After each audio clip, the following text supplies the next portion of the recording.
말씀은 느헤미야의 인구 재배치 사업에 대한 말씀입니다. 하나님의 은혜 가운데에서 기적적으로 예루살렘 성을 재건할 수 있었지요. 그러나 예루살렘 성을 재건하기는 했지만 예루살렘이 정말 예루살렘의 역할을 제대로 감당하기 위해서는 그에 걸맞는 인구가 필요했을 것입니다.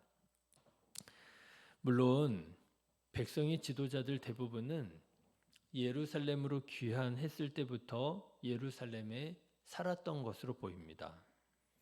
그렇지만 오랫동안 폐허로 무너져 있었던 예루살렘에는요, 거주민들은 거의 없었고 유대인들은 예루살렘 주변에 있는 마을들에 흩어져 살고 있었기 때문에 백성의 지도자들만으로는 예루살렘이 수도의 역할, 예루살렘의 역할을 정상적으로 감당할 수 없었을 것입니다. 그래서 느헤미야는 어떻게 하느냐? 예루살렘에 필요한 인구를 이스라엘 전체 인구의 10분의 1로 정하고 유대인들 중에서 제비를 뽑아서 10분의 1을 예루살렘으로 이주를 시켰어요. 여러분 생각해 보십시오. 우리나라 서울의 인구가 우리나라 전체 인구의 얼마나 되죠? 한 5분의 1 정도 되지 않나요? 예, 우리나라는 5분의 1 정도 되는데요.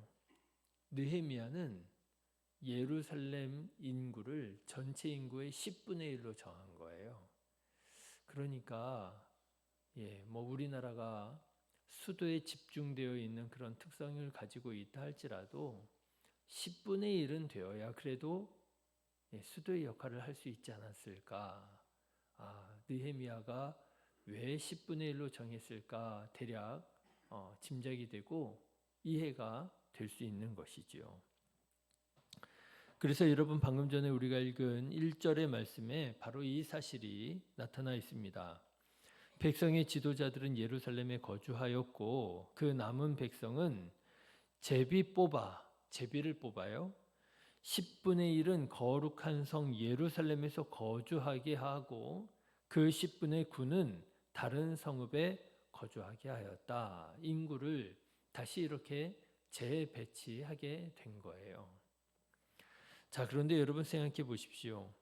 수십 년, 수백 년 동안 살아온 터전을 버리고 이사를 한다는 것이 쉬운 일이겠습니까? 물론 재건된 예루살렘에서 살겠다고 자원하는 사람들도 있었던 것 같아요. 2절 말씀을 보면 예루살렘에 거주하기를 자원하는 사람들도 있었다라고 하는 것이지요. 그렇지만 아무리 수도 예루살렘이고 아무리 새로 성전과 성벽을 재건했다 할지라도 내 생업이지요. 내 밭이 있고 내 목초지가 있는 내 고향을 떠나 내 삶이지요. 관계지요. 내 지인들 또 친척들을 떠나 예루살렘으로 이주한다는 것은 보통 결심과 다짐이 아니고서는 순종하기 어려운 일이었을 것입니다. 제비를 뽑을 때까지는 설마 내가 뽑히겠어? 이러면서 제비 뽑았을 거예요. 그런데 여러분 제비를 딱 뽑았는데 나는 마음이 전혀 없는데 나는 그냥 내가 살던 이 곳이 좋은데 그런데 제비를 뽑았는데 이게 내가 제비가 뽑혔다고 생각해 보세요. 마음이 어떻겠습니까?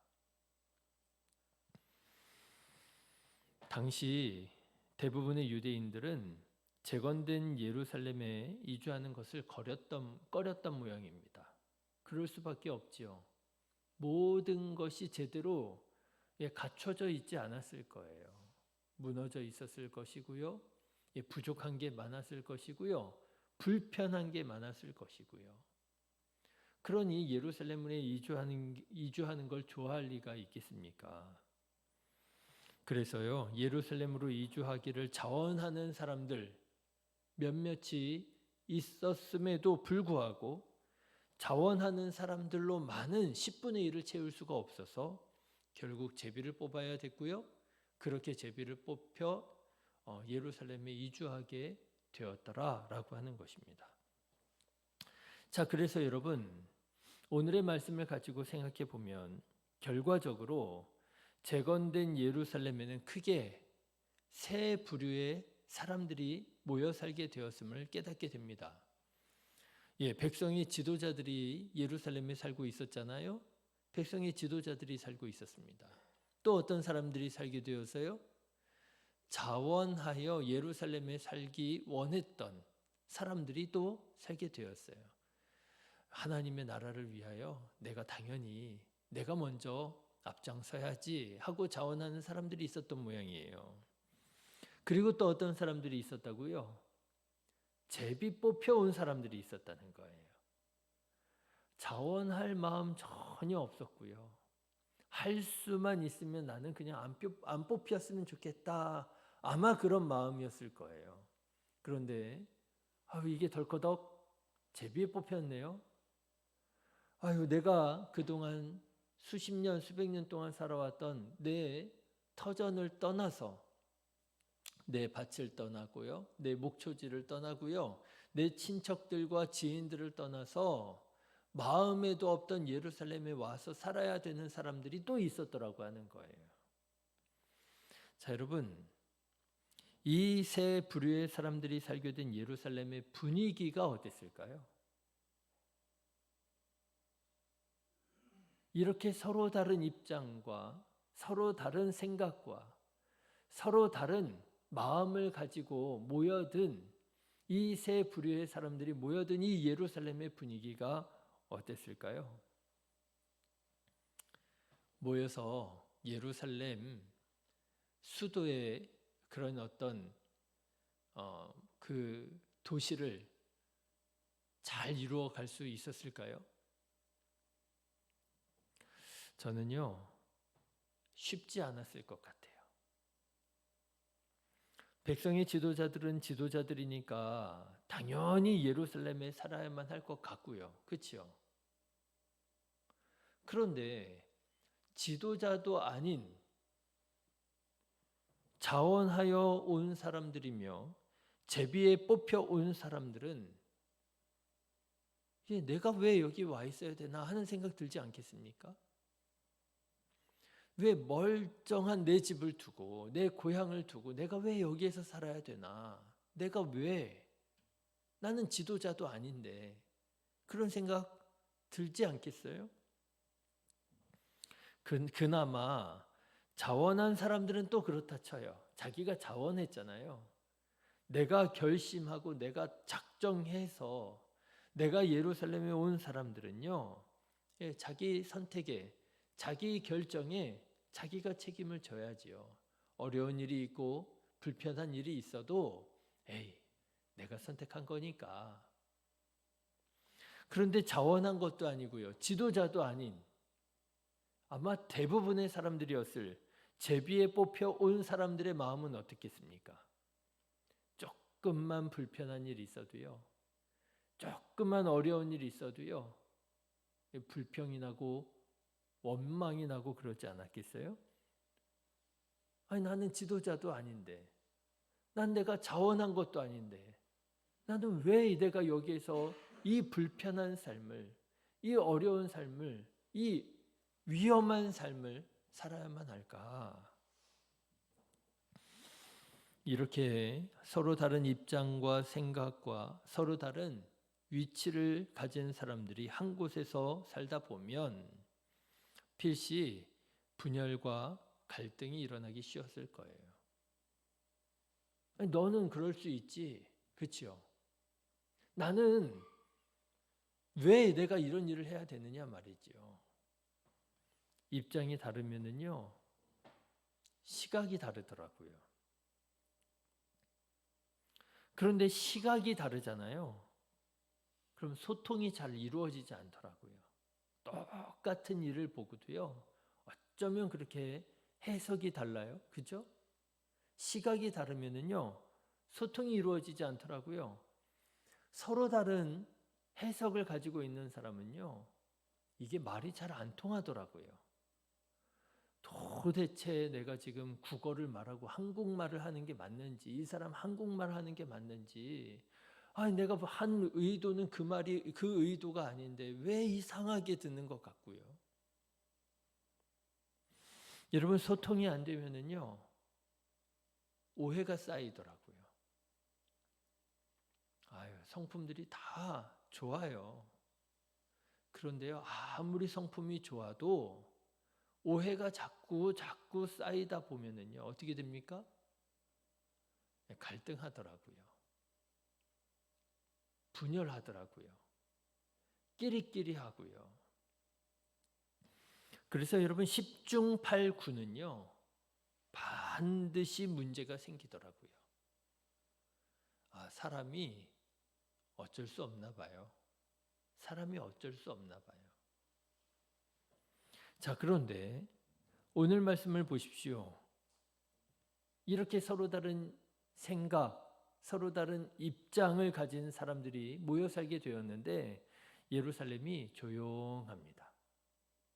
네, 물론 아무런 문제가 없지는 않았겠지요. 자잘한 문제들은 있었을 거예요. 그렇지만 그럼에도 불구하고 여러분, 예루살렘은요, 큰 문제는 일어나지 않아요. 그들 가운데 큰 문제는 일어나지 않습니다. 예루살렘이 다시 살아 움직이기 시작하고요, 예루살렘이 다시 수도의 역할을 감당하기 시작합니다. 여러분, 어떻게 서로 다른 입장을 가진 사람들이 모여 사는데 큰 탈 없이, 문제 없이 이렇게 다시 일어서게 되었을까요? 저는 오늘 말씀을 묵상하는 중에 이 유대인들의 마음을 엿볼 수 있는 한 단어를 참 귀하게 보게 되었습니다. 여러분, 2절의 말씀을 한번 보십시오. 2절 말씀을 보시면 이런 일이 있었다는 거예요. 같이 읽어보실까요? 예루살렘에 거주하기를 자원하는 모든 자를 위하여 백성들이 복을 빌었느니라, 그러는 거예요. 예루살렘에 모여 살게 된 사람들이 있습니다. 그런데 그 중에는요, 의무로 억지로 와서 사는 것이 아니라 자원하여, 그래도 내가 하나님의 나라를 회복하는 일에 내가 앞장서야지, 내가 자원해야지 하고 자원한 사람들이 있었단 말이에요. 그런데 그 사람들을 위하여 백성들이 복을 빌었다는 거예요. 그래, 나는 이런저런 사정이 있어서 자원은 하지 못했지만 네가 맞아, 그렇게 하는 게 맞지, 나도 할 수만 있으면 나도 자원해서 가고 싶은데 나는 그게 안 되네 하면서요, 자원해 가는 사람들에게 복을 빌어 주었다는 거예요. 하나님, 저들에게 복을 내려 주십시오. 여러분, 이것이 유대인들의 마음이었더라면 자원하여 가는 사람들 뿐만 아니라 행여라도 제비에 뽑혀서 가는 사람들 마음도 이와 비슷하지 않았겠습니까? 제비를 뽑았어요. 그런데 나는 갈 마음이 없었어요. 난 지금 이런저런 가기 어려운 상황이 있는 것 같았어요. 그런데 아이고, 이게 제비가 뽑혔네요. 그럴 때 어떻게 해요? 불평하고 원망하고, 이거 잘못됐어, 왜 예루살렘에 가는 거 괜히 제비를 뽑아가지고 사람 불편하게 만드냐고, 그러지 않았을 것 같은 거예요. 오히려 그 결과를 하나님의 뜻으로 담담히 받아들이고, 내 삶에 여러 가지 이주하기 어려운 그런 이유들이 있지만, 문제들이 있지만, 그럼에도 불구하고 하나님께서 나를 부르신 만한 그만한 이유가 있었을 거야, 하나님의 부르심으로 받아들이지 않았겠습니까? 그렇게 모여들었을 때 서로 입장이 다르고 생각이 다르고 형편이 다를지라도 이 사람들은 서로를 존중하고 서로 하나된 마음으로 예루살렘 시민으로 함께 어우러져 살 수 있었던 것이겠지요. 사랑하는 성도 여러분, 저는 오늘 말씀을 묵상하는 중에 우리의 마음에도 이런 마음이 있었으면 참 좋겠다라는 생각이 들었습니다. 서로를 복을 빌어주는 마음이에요. 나와는 상황이 달라요. 나와 지금 행동, 결심이 달라요. 그렇지만 나와 다른 사람이지만 그 사람을 위해서 복을 빌어주는 거예요. 여러분 여기에서 조금 더 상상을 해보자면 이런 상상 해보고 싶어요. 자원하는 사람들이 자원하지 못한 사람들이 자기에게 복을 빌어주잖아요. 그때 자원하여 예루살렘으로 가는 사람들이 자원하지 못한 사람들을 향해서 어떻게 해요? 비난하고 정죄하고 하는 게 아니라 야, 니네들은 왜 자원 안 해? 너네들은 하나님 나라 이루어가는데 마음 없어? 관심 없어? 니네들이 그러고도 하나님의 백성들이야? 자원하는 사람들이 자원하지 못하는 사람들을 향해서 비난하고 정죄하는 것이 아니라 자원하여 예루살렘으로 가는 사람들이 자원하지 못하는 사람들을 위해서도 축복해 주는 거예요. 복을 빌어 주는 거예요. 얼마나 아름다운 모습이었을까요? 여러분 우리 안에 이런 모습들이 있게 되시기를 주님의 이름으로 축원합니다. 다 나랑 똑같을 수 없더라고요. 그런데 우리는 이상하죠? 자꾸만 다른 사람들이 나와 똑같기를 원해요. 나랑 똑같이 느끼기를 원하고 나랑 똑같이 행동하기를 원하고 나처럼 해주지 않으면 서운한 걸 넘어서서 자꾸 정죄하고 비난하려고 하는 마음도 자꾸만 생기고요. 아닙니다, 여러분. 사람이 다 다릅니다. 한 배에서 나온 형제도 다르잖아요. 한 배에서 나온 콩도 반쪽 나누어 먹고 자란 형제도 다른데 여러분 결혼해서 살아가는 부부도 다르잖아요. 10년, 20년, 30년, 40년을 살아도요. 다르잖아요. 매일같이 붙어 살아가는 부부도 서로 다른데 어떻게 우리가 서로 같을 수 있겠습니까? 다르고요. 또 하나님께서 다르게 지으셨어요. 다 같을 수 없습니다.